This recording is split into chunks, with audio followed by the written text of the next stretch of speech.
Single screens మీద గుత్తాధిపత్యం అయితే లేదండి. గుత్తాధిపత్యం లేదు అనేది కాదండి.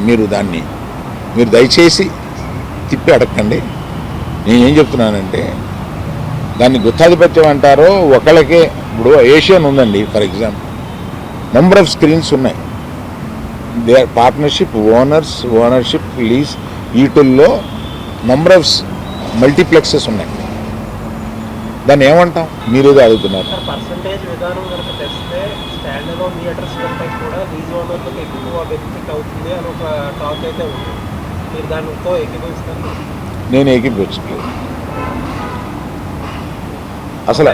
అప్పుడైతే థియేటర్లకి మేలు జరుగుతుందంటే అది మరి దాన్ని సపోర్ట్ చేయాల్సిందే.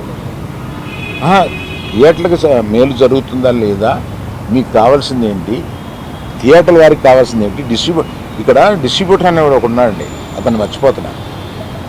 డిస్ట్రిబ్యూటర్కి ఏం కావాలో కూడా ఆలోచించాలి.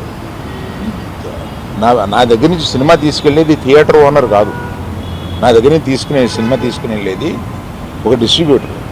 ఆ డిస్ట్రిబ్యూటర్కి కూడా ఏం కావాలో ఆలోచించాలి.